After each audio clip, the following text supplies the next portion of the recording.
Hello everyone. Welcome once again to another Peaceful Solution Character Education certification course. Everyone can be seated that is coming in, and of course I know it's raining pretty heavy outside, so please feel free to come in, dry off, and grab a seat and have your books ready, your notebooks, your pens, and be ready to take notes, especially for all those here and all those who are watching on the internet. You know, always have your pens and your notebooks and your teacher's manuals ready to put these notes into your book, so you'll have these things and you'll add to them as you go through these classes. If you're just now starting to put notes in your books, you're going to add many notes to your book. You'll find it challenging sometimes to find more room to write as you go through, and with each teacher and even yourself as a teacher and even engaging with your students, you're going to find a lot of information to help you apply these lessons and to also bring these lessons toward teaching others. And of course, also, we're in the acceptance unit. Once again, that's the second unit of the junior high series. And once again, you always want to get a teacher's manual. And you can download those free online. Just go to our Facebook page, which if you're online, that's where you're watching right now. And you can download that. We have the character and the acceptance unit also available. If you're needing them in other languages, just send us an email. We'll be more than glad. We're working on getting them translated into Spanish, French, and Portuguese.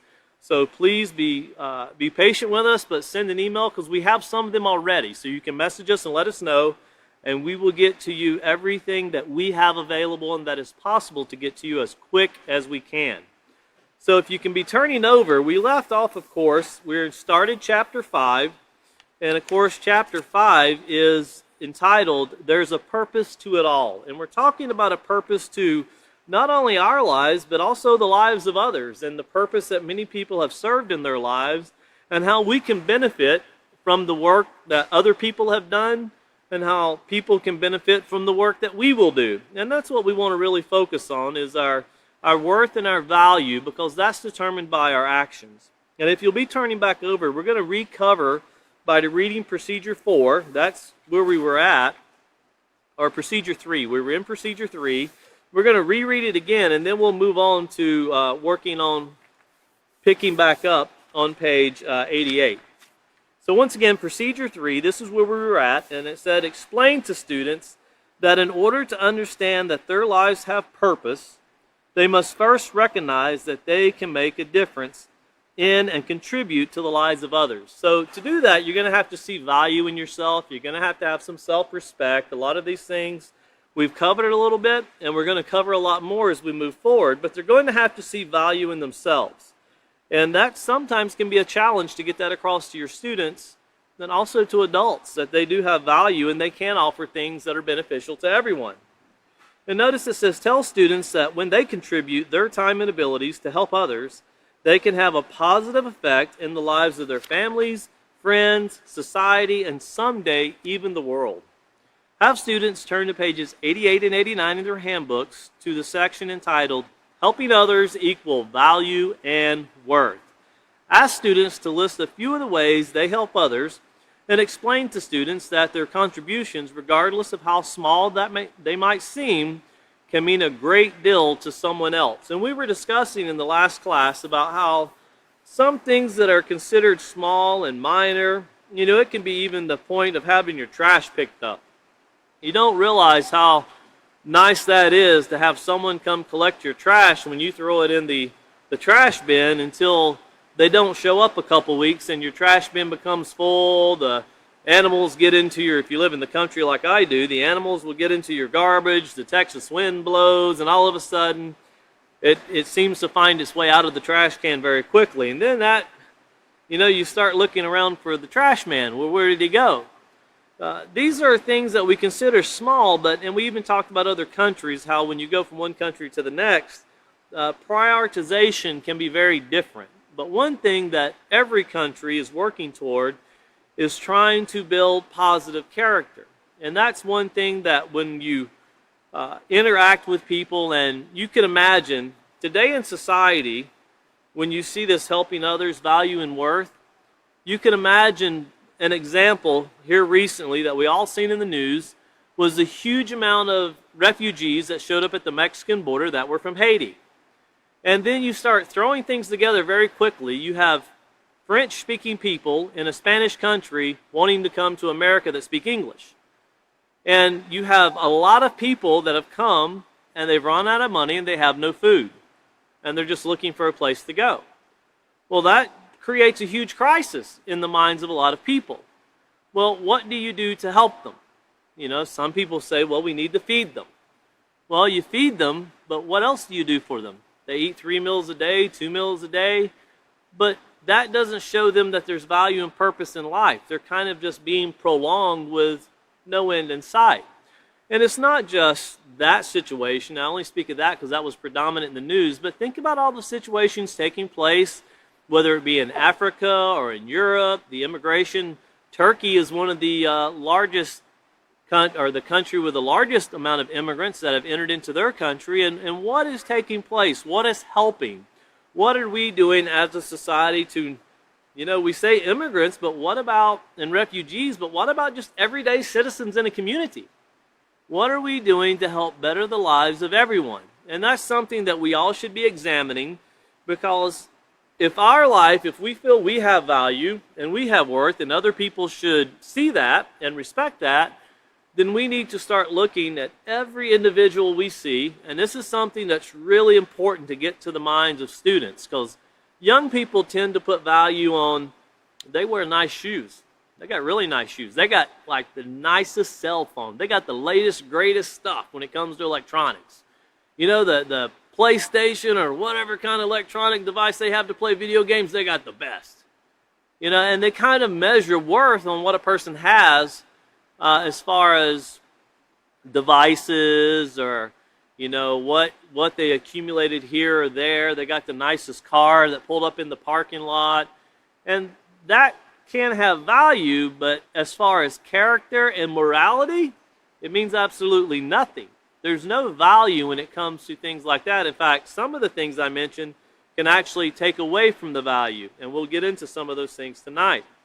But of course, we need to see value and worth in everyone, and we need to practice. The teachers, we want to get this in the mind of the students, that everybody you see has value. And every time you see someone, it's very easy to see someone and say something negative about them. Try and give your students this as a challenge. When you see someone, tell yourself something positive about that person. And if you can't tell yourself something positive about that person, don't open your mouth about that person until you can tell someone something positive about that person. And that will help create a better atmosphere, because, you know, it's kind of natural in society. We kind of devalue other people to make ourselves feel more valuable. And that's not really going to work at all. That's not going to be beneficial at all.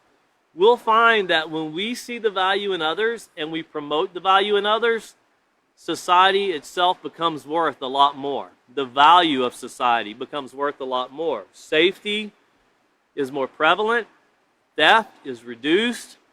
Murder, homicide, all of these very dangerous things that take place every day. If someone seen value in someone else, they would never take someone's life. If someone values someone else, they also value their belongings. They don't steal. They don't take things without permission. You know, or say, oh, I borrowed it. Well, did you ask? No.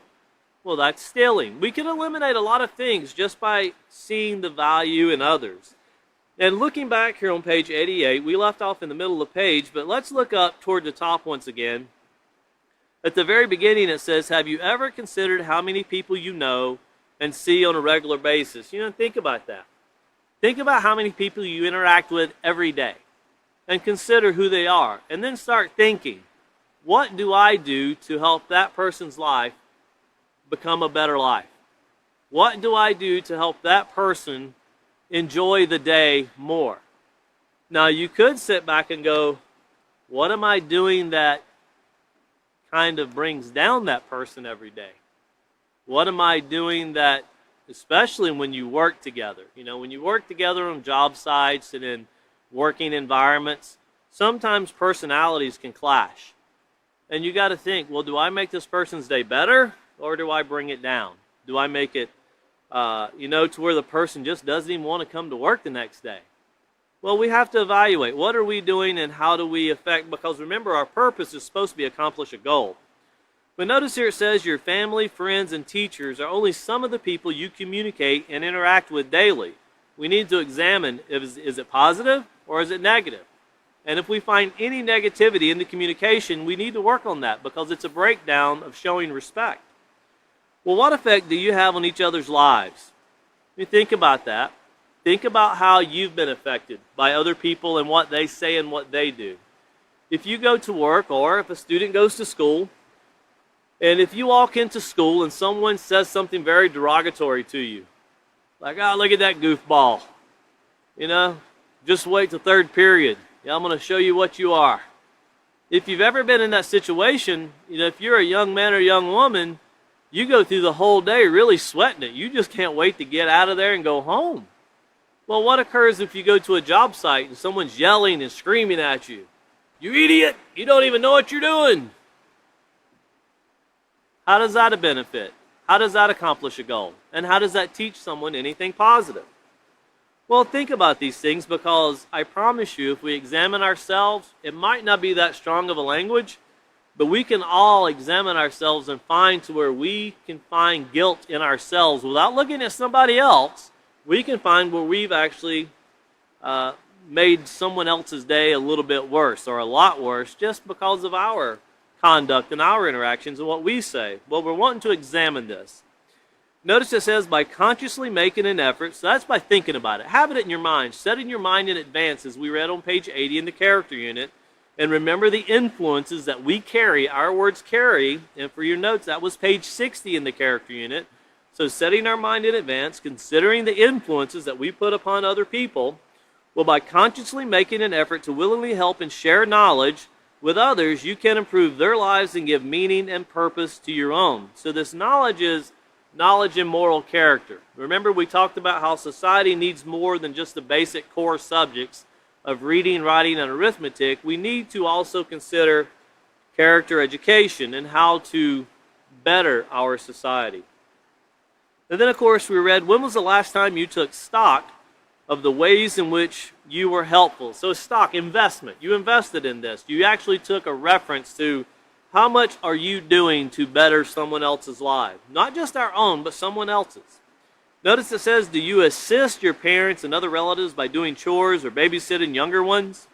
If your family is like many other families in today's society, then both of your parents probably work during the day, or maybe you live in a single-parent family where the responsibility of providing for the family rests upon one person. And in today's society with, here in America, it's different in other countries, but America loves debt.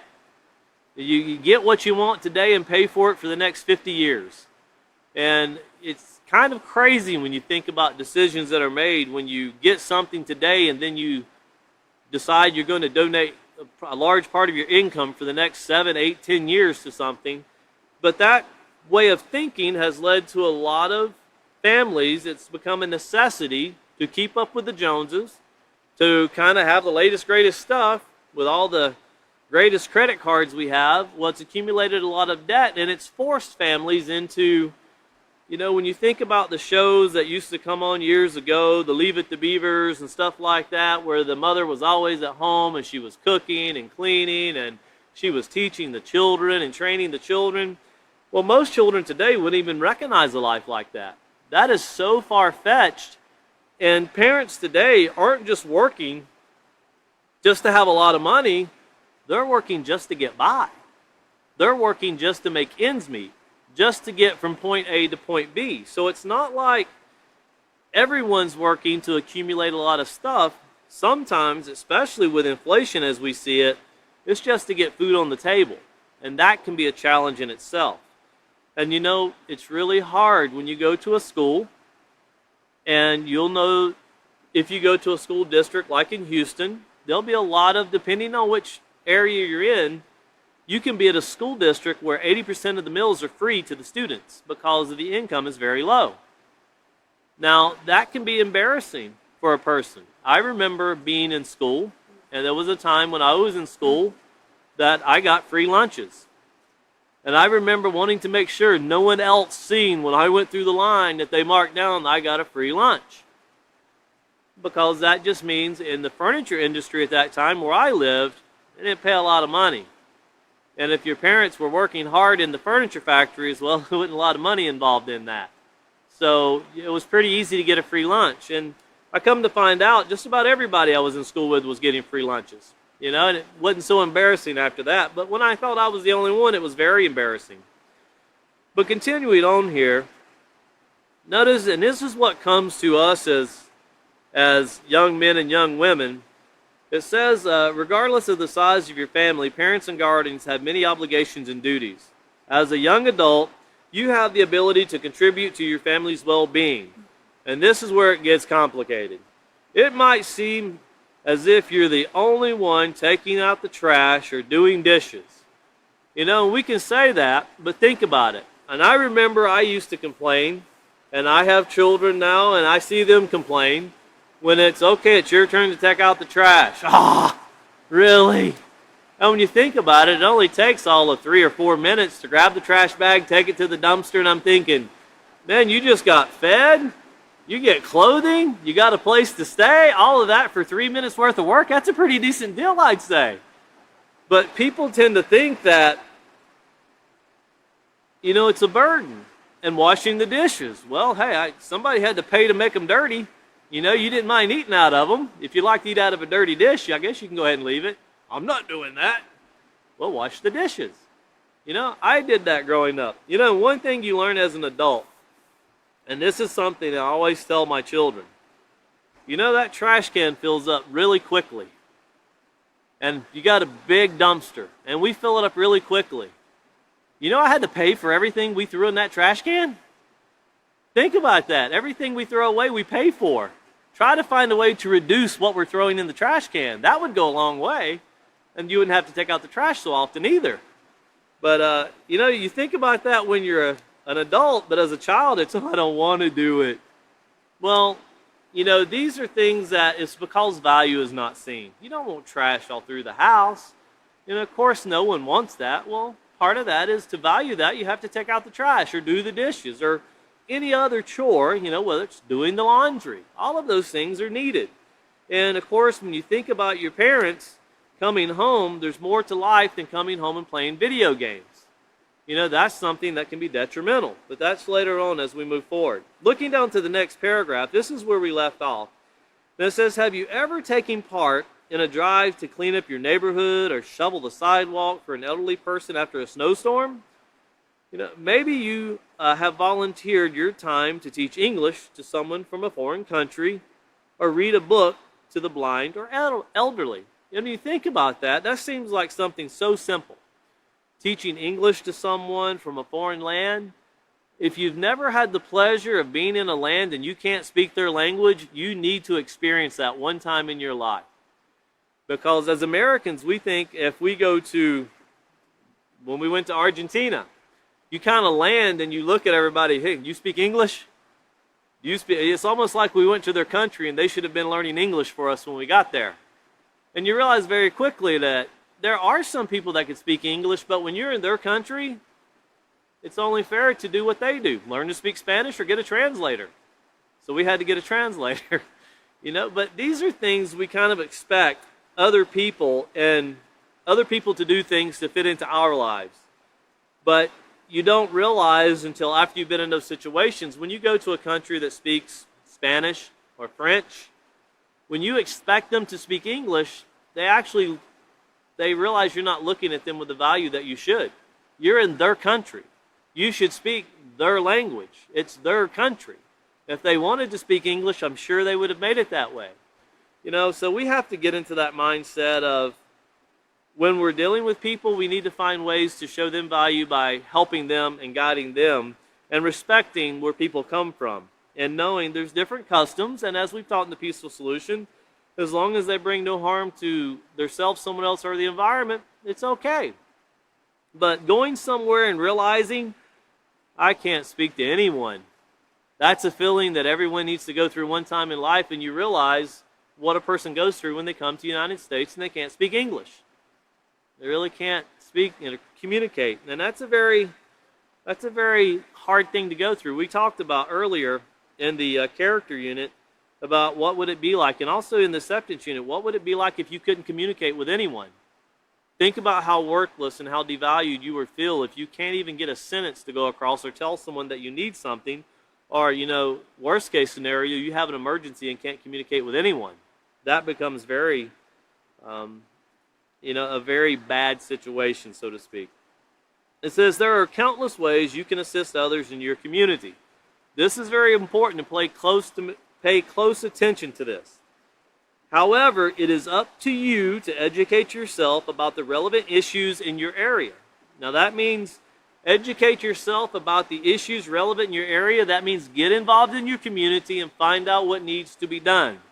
It doesn't mean start looking up things that you can do to change it without getting involved in the community. Notice this. Ask your parents for permission to get involved. Then ask your teachers or principal, as well as other community leaders, about ways that people your age can be of assistance. And this actually helps the younger people show value to the older people. In a lot of schools, when I was in schools, we had candy drives. We'd go sell candy, and it was almost like the company that gave us the candy to sell knew that we were going to eat 50% of it anyway, and was going to take every penny we made to pay for the candy. But all the money that was supposed to come in was supposed to go help buy things for people in the school that did not or could not afford.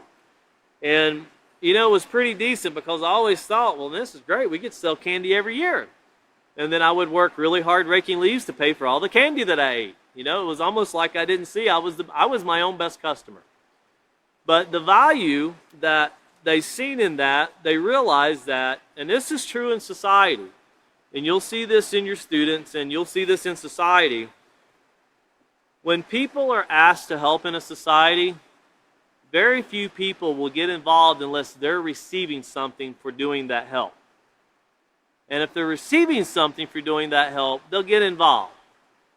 Very few people will get involved just because it's the right thing to do. When you can find people that will do that, you found a really great group of people, and that's very hard to come by because most people want to benefit from what they're doing. And you think about, I met a lot of people that were feeding refugees. And then the next week I spoke to those same people and I was like, hey, how's it going? Oh, everything's going great. Well, how's everything going down with the refugees you've been feeding? Oh, we did that last week. Well, who's feeding them this week? I don't know. But they took a lot of pictures and they put it all over the internet of all these things they were doing. And you think about, did you only do it to take pictures of yourselves and to put it up so everyone could see that you fed them for a day or for 2 days? Well, they're still alive. They still have value. Why did it stop?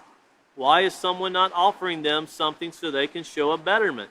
Help clean up the community. Get community leaders together and help them, since they're in the community, help them better the community. And these are things that we have to put into the minds of not just students, but also adults, because once again, sometimes people want to have a purpose, but without direction. Remember, it's like a leaf blowing in the wind. They just don't know which way to go. Well, moving on to page 89, notice it says, think about it. If everyone waited for someone else to pitch in and help, nothing would get done.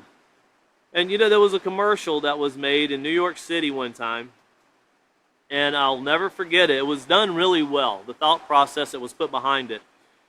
And all of these people started hovering around this one piece of trash. It was like a wrapper from a hamburger. And people were going, I can't believe someone would throw that on the ground. How lazy. Why would someone trash our city? And they were like causing this big stir up over it. And then here comes some teenager, had his headphones on, just bebopping around. He picks it up, throws it in trash, and keeps on going. He fixed the problem in 2 seconds or less that 6 or 7 people were just so disgusted by it, and all they could do was talk about it. All they had to do was pick it up and throw it away. That was it. And it showed how simplistic things can be if someone will take the initiative. Well, notice here continuing on, it says to take the initiative and be generous with your time. A lot of people will go, well, I work from 8 to 5. That's what I do, and when I get off at 5, that's my time. You know, and I've always told people that say that, have you ever owned a business? Most people that say that have never owned a business. And there's a big difference between owning a business and working for a business. When you own a business, you do have that luxury of owning the business. When you work for the business, you also have a luxury. I'm supposed to be here at 8, I get to leave at 5. And after that, I go do what I want to do. But when you're responsible for things, including the jobs of all of those people that work for you, your mind never stops thinking about it. It's always processing what to do. 5 o'clock is just a time to where you know the doors get locked, but it never stops. And that's the same way if you're a supervisor or if you're over an area, if you're a teacher of students. If you teach your students from 8 to 5, there's so much more work that goes into study and prepping and getting yourself ready for the next lesson plan that no one else ever sees. They think these things just kind of fall into place. It takes a lot of time and a lot of hard work. Well, if we always base our time on society as we're 8 to 5 and we won't do anything more to help society, well, if that's your time, then I'm sure you're wanting things to benefit you. You know, most students want that. They want to come to school. Imagine if students come to school one day and it's lunchtime and they're really hungry and they go down to the lunchroom and the cafeteria workers decided today was their day off. I don't know what to tell you. There's nothing to eat. Well, they would be really upset. Really, really upset. But think about when they go through the line and they get their food and it's, I got to eat that slop. And think about these cafeteria workers that hear that. You know, they're only doing their jobs. They don't get to pick the menu for the day. It's their job to prepare it to the best that they can. You know, and when two people work together, when one person is thankful for a job and the other person is thankful for food, then you can start making a difference. Anything can be improved as long as we start seeing the positive side of it. But when we're always expressing the negative side, things never get better. Remember, negatives never create a positive. But this taking the initiative, being generous with your time, it doesn't mean you don't take time for yourself. Everyone needs time for themselves to help do things for themselves, prepare themselves, even to study. You know, everyone needs time to themselves. But if you find yourself just sitting and staring at the walls, or if you find yourself constantly, or if you're sitting in front of a video game console and playing video games constantly, that's when you have time that you need to be reorganizing, because you're not valuing your time. You're not valuing your purpose that you could be for. Continuing on, it says, get involved in extracurricular activities, especially those that will build your awareness about what is going on in our society and our world. Then do what is within your power to help. And if someone would take the time right now to examine what's going on in our world, it could be a very depressing thing. Because when you watch the news, when you listen to world leaders speak, they readily tell you they don't have answers. When the food supply, like we have here in America, when the food chain is breaking down, when shipments aren't getting to the stores, and when you see a reduction of food, and you hear a world leader talking about, well, what we want to do is make sure we get Christmas presents in the houses of everyone. And I think I would rather have something to eat than a Christmas present myself. You know, so set that as a goal. Let's get food on the table for everyone. Let that be goal one, because that gives everybody else hope and value to themselves. It gives them purpose. That should be the focus, and it's easy to stand back and criticize, but what do we do to help? That's what the Peaceful Solutions teaching. Don't just say something's wrong with it. Do something to help. Notice here it says, do not underestimate or belittle the time and energy you spend helping your family and community. Consider the needs of others and put others first will help you to give meaning and value to your life and to the lives of others. You know, there's nothing more satisfying than sitting back knowing you helped make a difference. That can be the most satisfying thing a person can experience, is knowing that you helped make a difference in someone else's life, and you are able to do it through education or through things that you've been taught, giving these to others, and the reward you get is knowing you made their life better. That is greater than any monetary value that ever comes. And one thing that you can ask other teachers in the Peaceful Solution, teaching character education is the most rewarding thing you can do, but it doesn't pay very well. In fact, we've been doing it for 15 years, 16 years. We haven't got the first paycheck yet, so we're on the deferred payment plan. But the absolute joy and reward you get out of making friends all around the world and knowing that you're able to help people make their lives better because someone helped you make your life better through this education, that is priceless. That is worth more than any monetary fund that could ever be given. Continuing on here are some examples of ways in which you might already contribute to your family and community. You know, these can be done as an adult or done as a student. There's no age limit to what we're getting ready to read right here. Notice this is mowing the lawn. I know adults that do that to help other people also. And they dedicate their time to do it for free. Do it for the communities. Babysitting, shoveling snow. We went through that here in the, I think it was February here in Texas, when we got like 18 inches of snow. There was a lot of snow to be shoveled, and people were very thankful that it was removed from their driveways or parking lots. Tutoring, that's very important. Neighborhood cleanup is extremely important unless you want to live where there's rats and filth. Cooking supper, do without supper for a day, and you'll know how important that is. Of course, food drive, and doing laundry. These are all important things that everyone can help out in and everybody can contribute in. And remember, it's always rewarding when you come together as a community, as it's showing here. This can be your school coming together. This can be your community where you live coming together, your neighborhood, your colony, as they say in some countries. All of these things coming together to help the betterment of everyone. Doing something so everybody benefits. And of course, here we have where you have the home, school, and community, and this is where the students are taking stock in what they do.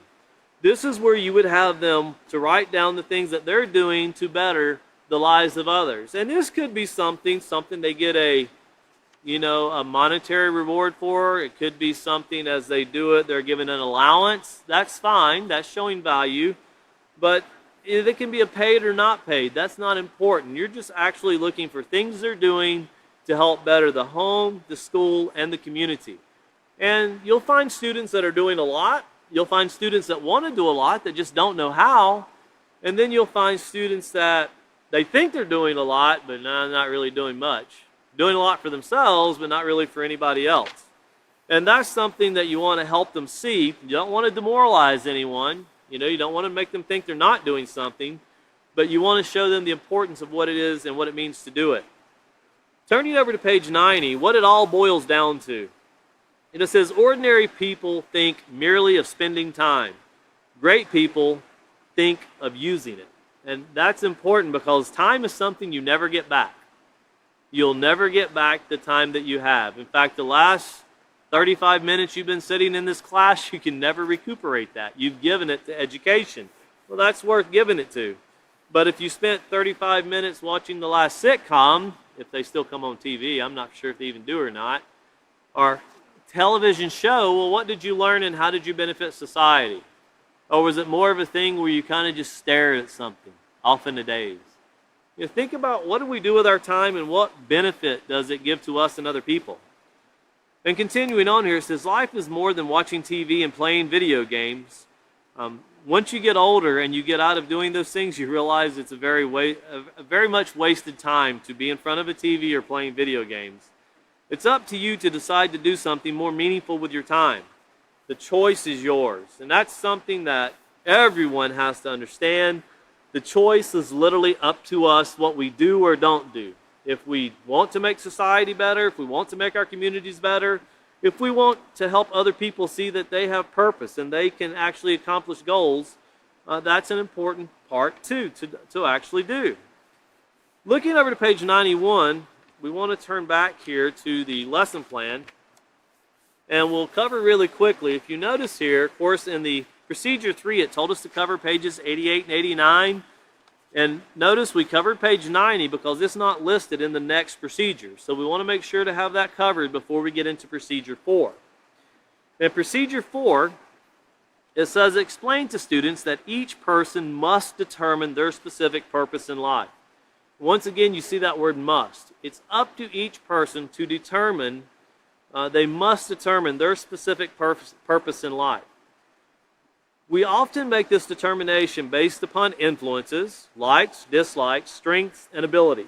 For example, they might be influenced to help bring peace to the world because of an awareness of many wars and conflicts around the world. Or they might have seen a show about how pollution is affecting our atmosphere. This might influence someone to want to help to save the environment. On pages 91 through 93, where there is meaning, there is purpose. Have students read the section and complete the worksheet. Now, we also want to tell students that some people determine their purpose in life while they are quite young. For others, it takes longer, emphasizing that until they do determine their specific purpose, they need to continue to developing a positive character and making right choices. And then we'll have students turn to Just So You Know section on page 94. But first, let's turn to pages 91 through 93.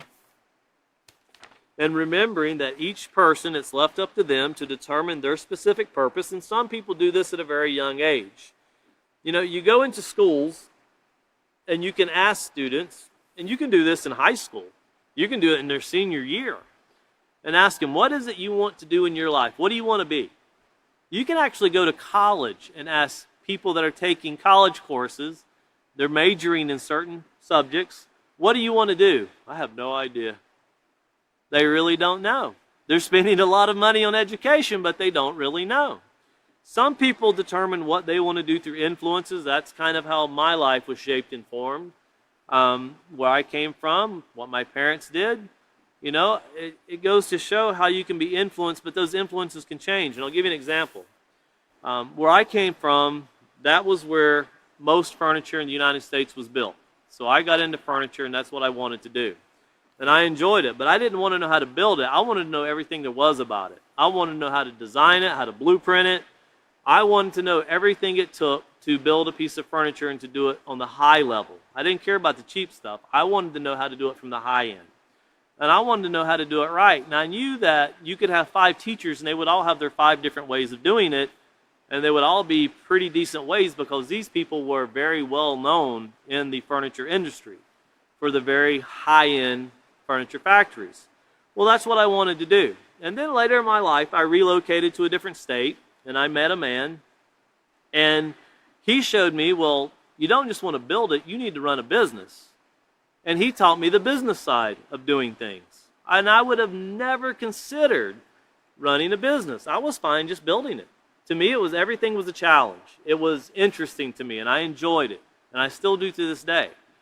But the business side of it, once I got into that, well, that was a whole new different field. And that was 24 years ago. And I didn't really like it when I first started it. I was the kind of person, I kind of like coming in at 7 and leaving at 4:30, and I don't have to worry about it anymore. Well, whenever it was shown to me, but you can do this and you can help others. You can give jobs to people. You can teach people the way you were taught. Because when I was taught to do things, the people that taught me did it for free. There was no charge for it. They literally taught me for free. I just had to be willing to leave the factory, go to the developmental center to where they were developing furniture for the Henry Dons and so forth, and learn how to blueprint and just watch and then follow. There was no pay and there was no charge. To me, that was worth its weight in gold. And then you get into the business side of it, it was a lot more complicated. I thought building it was a lot easier than running a business.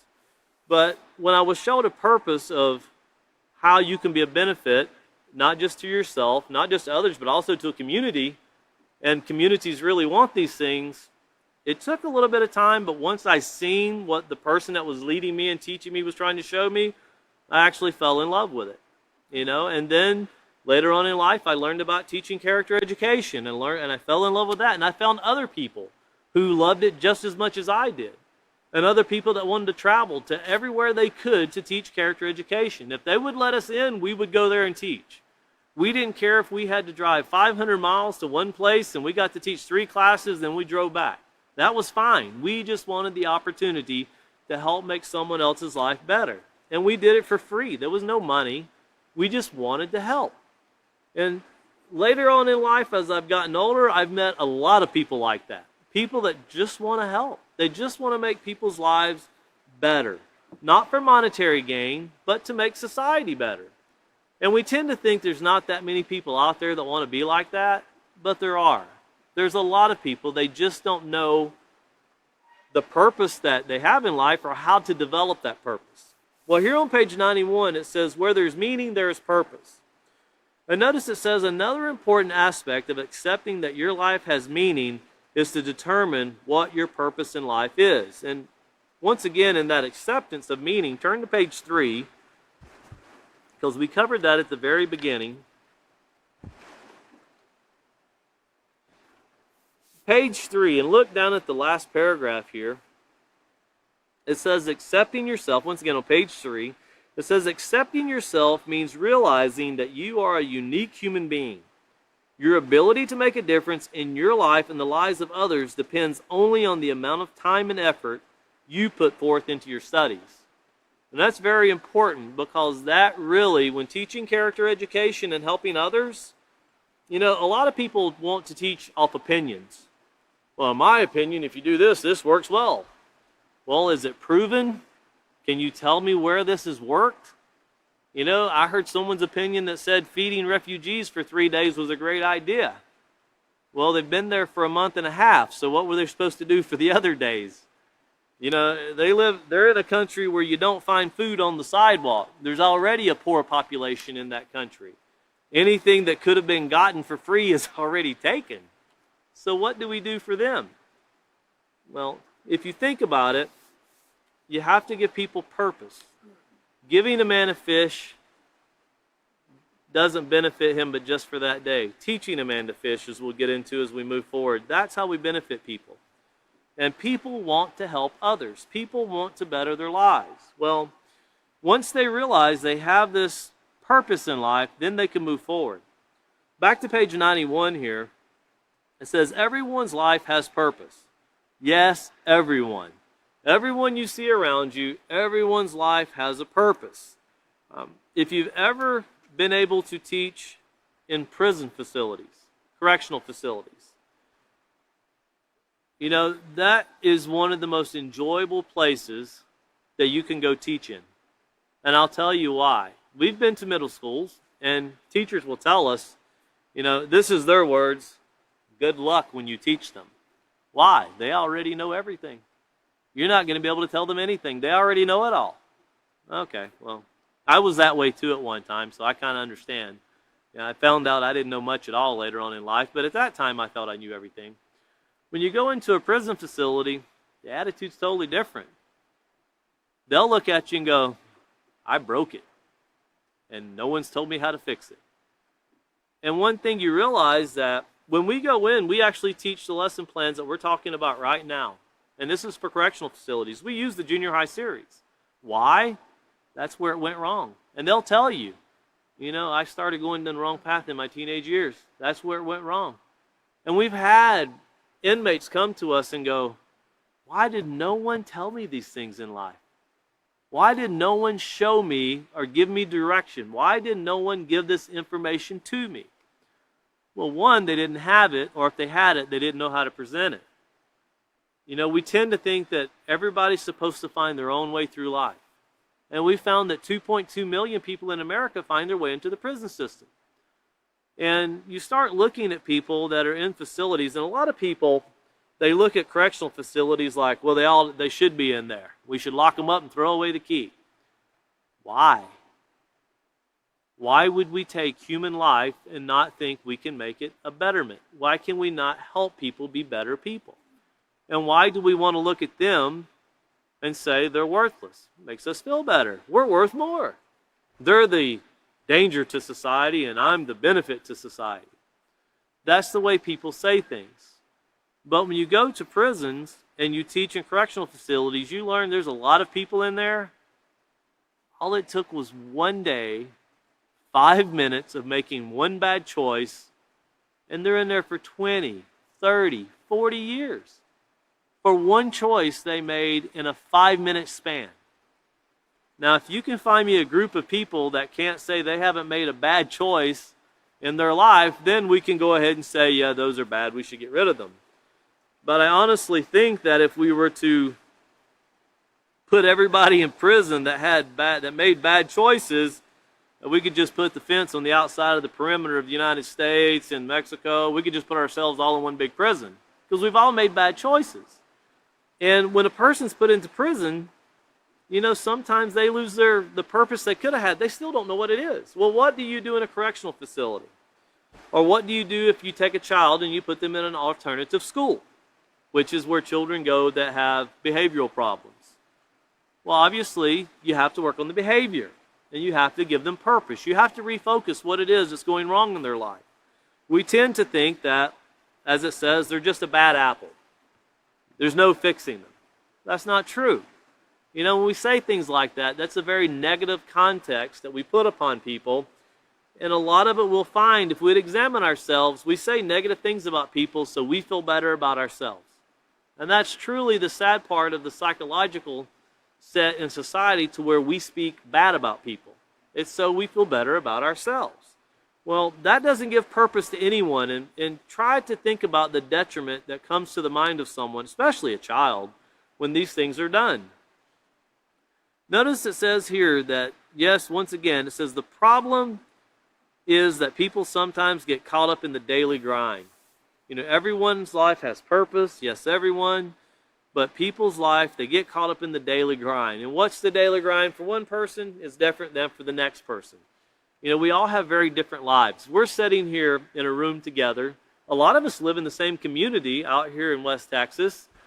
But I promise you, if we go through and we talk about our day and how the day goes and the interaction, we'll find that our lives are extremely different in the jobs we have, in the stress level that comes, and the questions that come. I know some people that get a lot of questions every day. I know some people that will get 300 and 400 messages a day from 26 different countries. I know some people that don't want a phone, and they don't even want to hear a phone ring. Just leave me be, because I don't want that. I kind of envy that sometimes. But, you know, you also want to be able to help people and to guide people. And that doesn't mean that you have to have a phone to do it. But we all have very different lives, and we all have very different purpose. But when we fulfill our purpose, when other people in a community, when you fulfill your purpose, we all benefit tremendously from everyone doing their job. You know, I met a guy one time, and his job, he was just pulling nails out of wood. And I thought, wow, nails out of wood. And then one time I needed to go to him to get wood. You wouldn't believe how thankful I was that all the nails were gone out of the wood that we were using, because we were using reclaimed lumber. And you realize what a huge blessing it was not to do that, and how much time you save. You know, but I've been many places, and I've seen people work in mud this deep, to work in a field, to plant a garden, to do many jobs, and I'm thinking, I've ate a lot of stuff that come from around that area. And I've never considered what people go through, so I can just go get it on my plate. You know, and you start thinking about all of these things that go hand in hand, you start to be more thankful that everybody plays their part and everybody does their part. And when everybody does it, life is so much more enjoyable. And the day-to-day grind doesn't seem so bad. When you know that other people are going to enjoy what you're doing and the benefit that they're going to receive from the work that you did, you and others, it becomes so much more enjoyable that you look forward to the next assignment. You look forward to the next job. But once again, this daily grind, it says, in other words, they begin to see their daily activities and function as routine, boring, or monotonous. You know, monotonous being dull, you know, just everything's the same, nothing ever changes. And, you know, people used to ask me when I worked in the furniture factory, don't you hate building the same thing over and over and over? And I would tell them, every piece, you could have 5 different pieces and have 5 different fabrics, and they were all a different challenge. And I always looked at it as a challenge because the goal is to build it as fast as you could, but make it perfect. And I always looked at it as a challenge, and I still do to this day. When we go to different countries or when we teach in schools, I always look at it as a challenge to try to leave something in the mind of someone else that the teachers that taught me left in my mind. And you never know what those words will be that you can actually help someone with. Because I travel with teachers and I can tell you, I've traveled years with certain teachers. And I've heard the same lesson be taught 100 times. But the 101st time I've heard this teacher or these teachers teach these lessons, I'll find myself always putting another note in my book, and it's like, I never got that before. That's really great information. And you learn that some of these things change because society changes, the environment changes, life around us change, and things become more important. 2 years ago, mask and respecter of property or being mindful of not going up and coughing in someone's face, well, we considered that rude. Now it's considered life or death with COVID and other things going around. People think about it a little bit more. They're actually arresting people if you go up and cough in someone else's face. Before 2 years ago, it was just considered disrespectful. And we taught it as that way. But when you think about it now, it's much more than that. But these things that are considered monotonous, if something seems boring, get with your supervisors. Students, get with your teachers.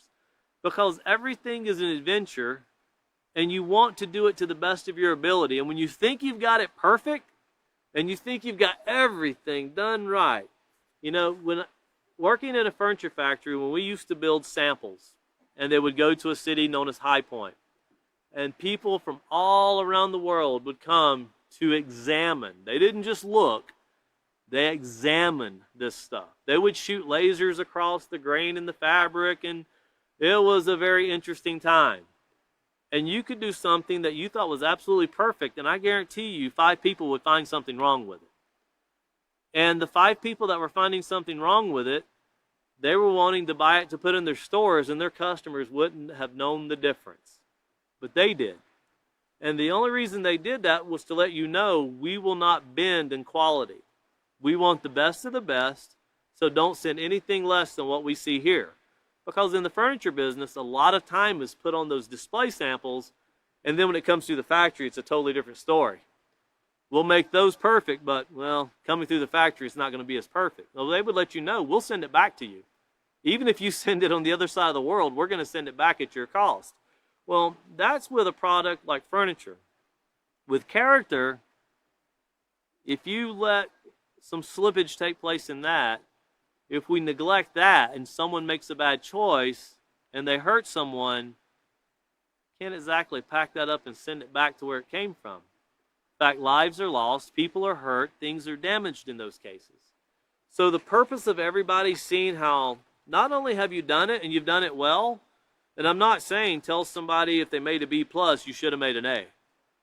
No, if somebody does something, compliment them on what they've done, but realize society is always changing. We need to do more, and we need to be of a better benefit. And when you look at the next challenge from one day to the next, it shouldn't become monotonous. I've seen people grow gardens, and one day to the next is always a challenge. To keep it growing, the whole purpose of it is to bring forth food. If you go in and you think, it's the same thing every day, well, it's really not. If you're building a house, whatever you're doing, teaching a class, there's always something you're trying to add to, and it's something that makes it more challenging. But if you get to where you can't find that challenge, if your students can't find that challenge, that's what supervisors and teachers and guidance counselors, that's their job, is to help people realize it's not dull and boring. There's always an adventure. And even with cooking food, I see dishes, and my challenge is I've always wanted to make a dish taste like it looks. Because I've seen food look really, really, really nice. And then I cook it, and it don't taste as well as I thought it would. But it looks really nice. My challenge has always been to learn how to use spices and see how people do things. And I haven't accomplished that, and I got a long way to go, but I want to learn that. I don't have time sometimes to do it, but that's something I really want to learn. I want to experience what other cultures experience through the use of spices and other things. And I was taught that by a person that they did that and they learned to really enjoy that themselves. And, and that's something I want to learn to do. And you can learn from some of the youngest children. But when these things seem monotonous or boring, dull, mind-numbing, unchanging, it's always the same, notice it says they failed to realize that their interactions are helpful.